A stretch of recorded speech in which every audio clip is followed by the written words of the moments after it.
तो प्यारे बच्चों, हम लोग पहुंचे कहां पर थे? हम लोगों का टॉपिक है सांख्यिकी की परिभाषा। तो डॉक्टर बावले के अनुसार, डॉक्टर बावले ने जो है सांख्यिकी के ऊपर दो परिभाषा दिया है प्यारे बच्चों। उन्होंने पहली परिभाषा बताया कि सांख्यिकी जो विषय है ये गणना का विज्ञान है, यानी कि तुरंत क्या है, ये साइंस ऑफ कैलकुलेशन है, यानी कि गणना का विज्ञान है। इन्होंने दूसरी परिभाषा क्या बताया जो है कि ये माध्यमों का विज्ञान है। किसका विज्ञान बताया इन्होंने? सांख्यिकी को ठीक प्रकार से इन्होंने माध्यमों का भी विज्ञान कहा था। माध्य को आप इसी सांख्यिकी के अंतर्गत पढ़ेंगे, मीन मीडियन मोड, माध्य, मध्यिका और बहुलक। तो बावले ने दूसरी, पहला परिभाषा इन्होंने बताया कि ये गणना का विज्ञान है और दूसरा इन्होंने बताया कि माध्यमों का विज्ञान है। तो ये डॉक्टर बावले ने परिभाषा दी थी। इसी प्रकार से परिभाषा जो है बेडिंगटन भी एक थे जो है, बेडिंगटन के अनुसार बेडिंगटन ने क्या कहा? सबकी परिभाषाएं मिलती जुलती है प्यारे बच्चों। बेडिंगटन ने कहा कि सांख्यिकी जो है अनुमानों, सांख्यिकी जो है ये अनुमानों और प्रायिकताओं का विज्ञान है। क्या कहा बेडिंगटन ने? क्या कहा प्यारे बच्चों कि सांख्यिकी जो है ये अनुमानों और प्रायिकताओं का विज्ञान है। और इसी क्रम में ये दो लोगों के द्वारा आप जो है सांख्यिकी की परिभाषा को व्यवस्थित रूप से जो है याद कर सकते हैं, लिख सकते हैं। बार बार कहना चाहेंगे कि उन क्लास के लिए इंपॉर्टेंट है जहां पर ये थ्योरी के रूप में पूछा जाता है, जैसे स्पेशल बीएससी एजी, बीबी और बीसी के क्लास में ये पूछा जाता है। अब हम जानेंगे सांख्यिकी का उद्देश्य। अगला टॉपिक हमारा प्यारे बच्चों क्या है? सांख्यिकी का उद्देश्य, एम ऑफ स्टैटिस्टिक्स। हम क्या जानेंगे? सांख्यिकी का उद्देश्य, सांख्यिकी का उद्देश्य, एम्स ऑफ स्टैटिस्टिक्स। आखिर सांख्यिकी विषय अध्ययन करने का उद्देश्य क्या है? तो सांख्यिकी विषय उद्देश्य करने का जो पहला अध्ययन बनाया गया है वो कहा गया है समष्टि का अध्ययन किया जाए। किसका अध्ययन किया जाए? समष्टि का अध्ययन किया जाए। ये समष्टि एक नया शब्द आप लोगों को लग रहा होगा, लेकिन कोई ये नया शब्द नहीं है प्यारे बच्चों।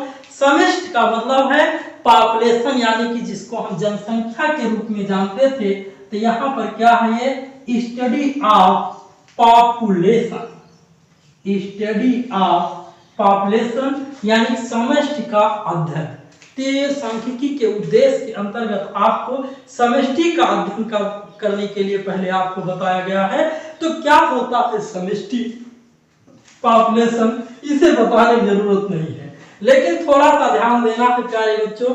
यहाँ इंग्लिश के एकदम एक्चुअल वर्ड पर नहीं जाएंगे। जैसे पॉपुलेशन कह दिया तो यह नहीं कि जनसंख्या, जनसंख्या पर हमारा दिमाग ये नहीं है कि केवल मनुष्य की जनसंख्या, ये किसी की भी संख्या हो सकती है ढेर सारी मात्रा में। जैसे खेत में फसल लगा हुआ है, पूरा गेहूं बोया गया है, तो गेहूं के सभी पेड़ हैं, तो गेहूं की एक जनसंख्या, यानी उसको हम पॉपुलेशन, और हिंदी में क्या कहेंगे प्यारे बच्चों? उसको हम हिंदी में समष्टि कहते हैं।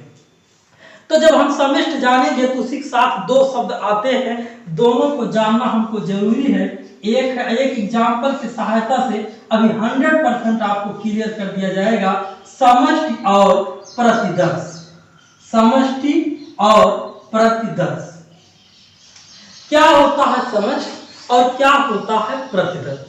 तो समष्टि का आपने इंग्लिश में पॉपुलेशन जाना, वैसे प्रतिदर्श का जो है वो सैंपल होता है। क्या होता है? सैंपल। इंग्लिश वर्डों से हमको थोड़ा सा समझने में आसानी होती है प्यारे बच्चों कि समष्टि और प्रतिदर्श उतना नहीं समझ में आता है जितना हमको पॉपुलेशन और सैंपल से परिभाषाओं को पकड़ने में समझ में आता है। तो पहले प्रतिदर्श को जानेंगे कि एक ही प्रकार की, क्या कहा जा रहा है? समष्टि की परिभाषा में कहा जा रहा है एक ही प्रकार की, जो ये लिख दिया गया एक ही प्रकार की, ये इंपॉर्टेंट थिंग है इसमें जो है, एक ही प्रकार की व्यक्तियों के समूह को समष्टि कहते हैं। एक शब्द और ही आगे, एक ही प्रकार के व्यक्तियों, एक ही प्रकार के व्यक्तियों के समूह को समष्टि कहते हैं। अब यहाँ व्यक्तियों से मतलब राम श्याम से नहीं है, हमसे आपसे नहीं है, यहाँ व्यक्ति जो लिखा गया है प्यारे बच्चों, इस व्यक्ति का मतलब है किसी चीज से भी है। जैसे वो व्यक्ति जो है तो यहाँ पर किताब कापी के लिए भी लग सकता है व्यक्ति का प्रयोग, पेड़ पौधों के लिए भी लग सकता है, हमारे किसी भी चीज के लिए व्यक्ति का प्रयोग यहाँ पर किया गया है। यहाँ पर्सन से व्यक्ति का मतलब नहीं है, इसको आपको बेहतरीन ढंग से समझना होगा। तो पुनः परिभाषा प्यारे बच्चों समझते हैं कि एक ही प्रकार के व्यक्तियों के समूह को समष्टि कहते हैं। और प्रतिदर्श क्या होगा? प्रतिदर्श क्या होता है? समष्टि से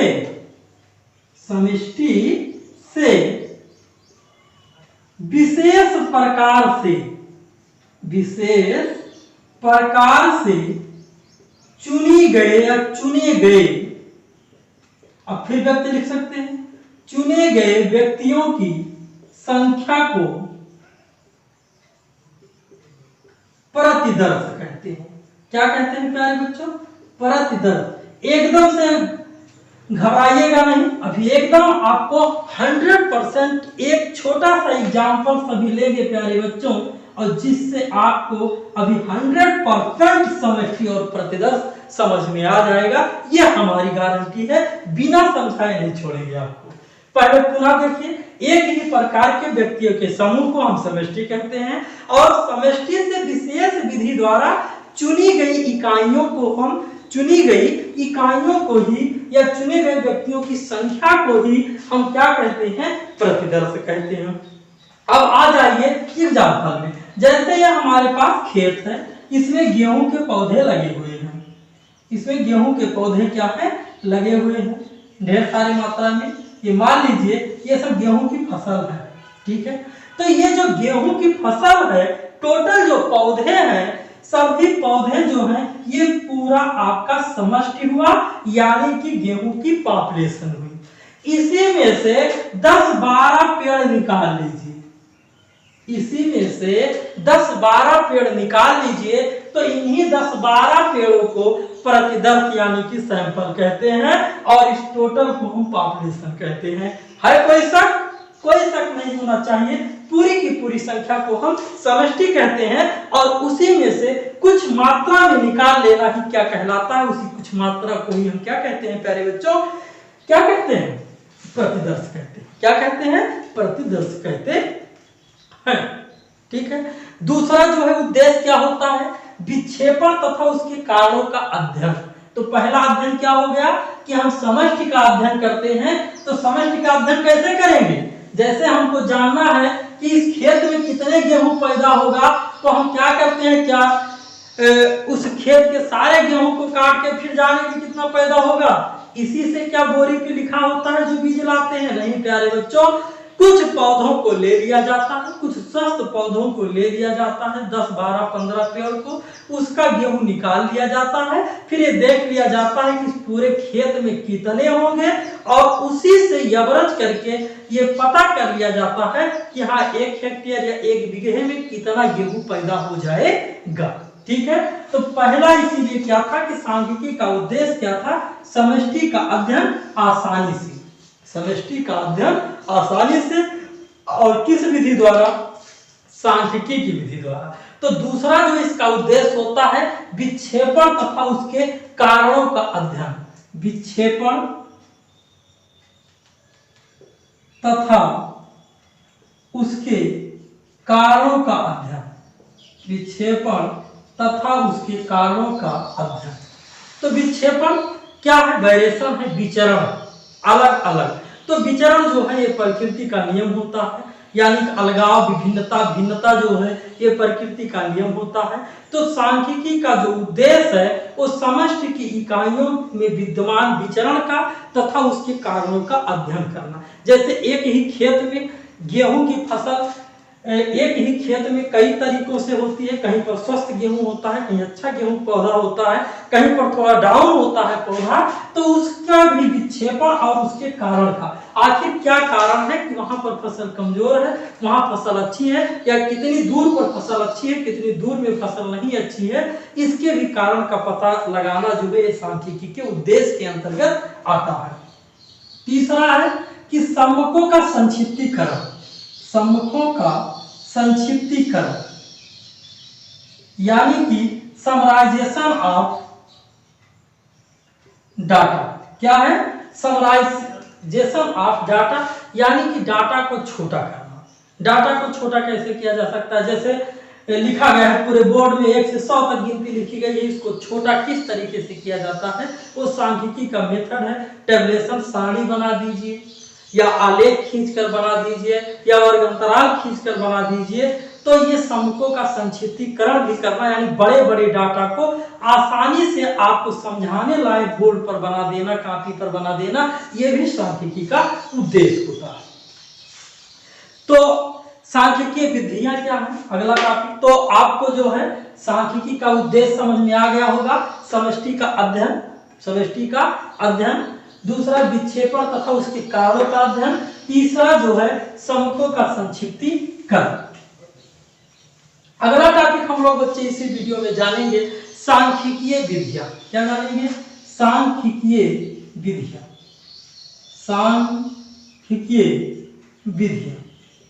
यानी कि स्टैटिस्टिकल मेथड, सांख्यिकीय विधियां, यानी सांख्यिकी का अध्ययन जो है आसानी से जो किया जा रहा है उसमें कौन कौन से चरण का, कौन कौन से विधि का प्रयोग किया जाता है, इसको भी हम इसी वीडियो में जानेंगे। क्या है? पहला है समकों का संकलन। पहला क्या है? समकों का संकलन, यानी कि कलेक्शन ऑफ डाटा, यानी कि समकों का संकलन, यानी कि कलेक्शन ऑफ डाटा। यानी कि अगर सांख्यिकी के विधि द्वारा प्यारे बच्चों अध्ययन करना है आपको, तो सबसे पहला कार्य जो होगा वो यही होगा, कलेक्शन ऑफ डाटा, यानी कि डाटा को आप इकट्ठा कीजिए, चाहे जैसे भी। ठीक है? तो डाटा को इकट्ठा करना जो है पहला कार्य होता है विधि में। दूसरा क्या होता है? जब आप उसको इकट्ठा कर लिए तो उसको छांटना, और जिसको यहाँ पर क्या कहा जाएगा? वर्गीकरण। यानी कि क्या कहा जाएगा? वर्गीकरण। यानी कि हम क्या कार्य करेंगे प्यारे बच्चों? क्लासिफिकेशन। क्या कहते हैं वर्गीकरण को इंग्लिश में? क्लासिफिकेशन। तो दूसरा कार्य हमारा क्या होता है? वर्गीकरण करना। तीसरा कार्य बच्चों हमारा है सारणीय। क्या है? सारणीय, जिसको हम क्या कहते हैं? टेबुलेशन कहते हैं, यानी कि सारणी को बनाना। ठीक है? चौथा विधियों के अंतर्गत तीसरी विधि आओगे। चौथी विधि है हमारा प्रस्तुतिकरण, यानी कि प्रेजेंटेशन ऑफ डाटा, प्रस्तुतिकरण। तो एक बात और भी जान लीजिए प्यारे बच्चों, प्रस्तुतिकरण के अंतर्गत जो है ये टेबुलेशन भी आता है। प्रस्तुतिकरण के अंतर, जैसे सारणी बनाना भी प्रस्तुतिकरण के ही अंतर्गत आता है, लेकिन प्रस्तुतिकरण में और भी चीजें हैं, जैसे आप आलेख खींचिए, दंड ग्राफ बनाइए, पाई ग्राफ बनाइए, वृत्ताकार ग्राफ बनाइए। आप उसके द्वारा और जितना से जितनी आसानी से आप उसको रिप्रेजेंटेशन कर सके, उसको हम क्या कहते हैं? डाटा प्रेजेंटेशन, यानी आंकड़ों का प्रस्तुतिकरण कहते हैं। फिर पांचवा विधि है इसका विश्लेषण। क्या चीज? विश्लेषण, यानी जो डाटा है जब इतना सब कर लेंगे तो उसका एनालिसिस करते हैं। क्या करते हैं हम? एनालिसिस कहते हैं, यानी कि वर्गीकरण का, माध्यमों तथा विक्षेपण की मापों की गणना, यानी कि सारणी विधि से आप माध्य ज्ञात कर लीजिए, विक्षेपण ज्ञात कर लीजिए, विचरण ज्ञात करिए, माध्यमिकता ज्ञात कीजिए। ये कार्य क्या हम किसके अंतर्गत आता है? विश्लेषण के अंतर्गत आता है। और आपका लास्ट जो इसका मेथड है वो लास्ट मेथड है प्यारे बच्चों निर्वचन, यानी इनफ्रेंस। क्या होता है? इनफ्रेंस। इसके अंतर्गत क्या होता है प्यारे बच्चों? इसको भी जान लीजिए। इसके अंतर्गत क्या होता है कि विश्लेषण द्वारा प्राप्त मानों से विभिन्न प्रकार के निर्णय लेना, यानी कि एनालिसिस करके जो आप मान पाएंगे उससे जो है विभिन्न प्रकार के निर्णय लेना तथा उनकी जांच करना, ये सही निर्णय हुआ है कि गलत निर्णय हुआ है, वही क्या कहलाता है? निर्वचन कहलाता है। तो जो हमारे बीएससी एजी के छात्र हैं या बीजीए के छात्र हैं या एमए एजुकेशन की छात्राएं हैं या छात्र हैं, उनको ये प्रश्न बहुत बार पूछा गया है कि सांख्यिकी से आप क्या समझते हैं? सांख्यिकी से आप क्या समझते हैं? सांख्यिकी की परिभाषा बताइए और सांख्यिकीय विधियों का विस्तार पूर्वक वर्णन कीजिए। ये फुल लॉन्ग आंसर क्वेश्चन में आता है एमए में, एमए एजुकेशन में या एमए बीएड में या एमए समाजशास्त्र में। वहां के बच्चे जो है इस वीडियो से कुछ मदद ले सकते हैं अपना। तो आसानी से अगर आपको टॉपिक याद है तो इसके बारे में आप कुछ ना कुछ लिख सकते हैं। जैसे एग्जाम्पल के लिए समकों का संकलन हमने लिख दिया कलेक्शन ऑफ डाटा। अब आप इतना बना के लिख सकते हैं कि इसका अभिप्राय क्या है कि किसी अनुसंधान से यानी जो रिसर्च करना है से संबंधित आंकड़ों को इकट्ठा करना। जैसे अभी हमने पुराना एग्जाम्पल फिर दोहरा देता है कि किसी बच्चों क्लास के बच्चों की औसत आयु याद करना है। प्यारे बच्चों क्या करेंगे, आप जाएंगे प्रत्येक बच्चों की उम्र पूछ लेंगे और उसको जितने बच्चे होंगे उससे डिवाइड कर लेंगे, औसत ज्ञात कर लेंगे। तो क्या हुआ, आपने आंकड़ा बटोरा, आंकड़ों से ही तो औसत निकाला आपने। तो इसी को यानी बच्चों की उम्र को इकट्ठा करना, बच्चों की उम्र को एक पटल पर लिख देना ही क्या है, कलेक्शन ऑफ डाटा। यानी कि आप अगर हेडिंग याद करेंगे फिर उनको बांट देना। बांटने में क्या है, जैसे मान लीजिए कि किसी समुदाय में 30 से 60 साल के लोग बैठे हुए हैं, 30 से 60 साल के लोग बैठे हुए हैं। तो इनको बांटना क्या है, वर्गीकरण क्या है। जैसे आपने आसानी के लिए 30 से 40 कर दिया, 40 से 50 कर दिया, 50 से 60 कर दिया, आसान हो गई। तो ये कहलाता है वर्गीकरण। इन्हीं चीजों को सारणी में लिख देना और फिर इनको प्रस्तुतिकरण करना। इनके बारे में हम डिटेल आगे भी जान सकते हैं। तो ये है सांख्यिकी की विधियां प्यारे बच्चों। तो ये आपके लिए उपयोगी हो सकता है। तो यहां तक देखिए। वैसे फिर नेक्स्ट वीडियो में आपको हम 1-2 वीडियो में इसी तरह से थ्योरी जरूर बताएंगे। इसके बाद हम आपको ले चलेंगे सवाल की तरफ। अभी हम कम से कम 2 से 3 वीडियो में आपको यही बताएंगे जो है। तो धन्यवाद।